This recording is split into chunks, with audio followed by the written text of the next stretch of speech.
ഞാനും ചെറിയ കണ്ടന്റ് വീഡിയോസും കാര്യങ്ങളൊക്കെ ചെയ്യണതാണ്. അപ്പോൾ എനിക്ക് എപ്പോഴും ഫേസ് ചെയ്യുന്ന ഒരു പ്രശ്നമാണ് ഈ കണ്ടന്റ് ക്ഷാമം. അപ്പോൾ ഒട്ടുമിക്ക കണ്ടന്റ് ക്രിയേറ്റേഴ്സിന് ഫേസ് ചെയ്യുന്ന പ്രശ്നമായിരിക്കും അത്. അപ്പോൾ അത് നിങ്ങൾക്കത് വന്ന ബ്രേക്കിംഗ് പോയിന്റ് എന്താ? ഇപ്പോൾ അങ്ങനത്തെ ഒരു സിറ്റുവേഷൻ വരുമ്പോൾ നിങ്ങൾക്ക് ഇൻസ്പയർ ആവുന്നതോ അല്ലെങ്കിൽ നിങ്ങൾ ആ ബ്രേക്ക് ചെയ്യുന്ന ആ ഒരു പോയിന്റ് എന്തായിരുന്നു? എന്താ അനുഗ്രഹം തോന്നുന്നു. ഇതുവരെ ഒരു കണ്ടന്റ് ക്ഷാമം വന്നിട്ടുണ്ട്. ടൈം വന്നിട്ടില്ല. ഇത് കണക്ക് പറഞ്ഞ കണക്ക് ഒരു സ്റ്റക്ക് വരും. അടുത്ത എന്ത്, കാരണം ഫ്രഷ് കണ്ടന്റ്സ് ഇട്ടില്ലേ ഓഡിയൻസിന് ഒരു ബോറടി വരും.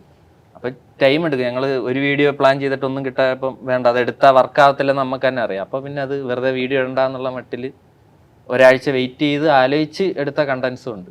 അപ്പൊ അത് വരും. പക്ഷെ ക്രിയേറ്റിവിറ്റി എന്നൊരു സാധനം ഉണ്ടല്ലോ, അത് വരും. അപ്പൊ അതൊക്കെ ഒരു കണ്ടിന്യൂസ് ആയിട്ട് ഈ പരിപാടി തന്നെ ചെയ്തുകൊണ്ടിരിക്കുമ്പോഴത്തേക്ക് ഞാൻ ഈ പറഞ്ഞ പോലെ ആദ്യം 3 ദിവസം എടുക്കുമായിരുന്നു.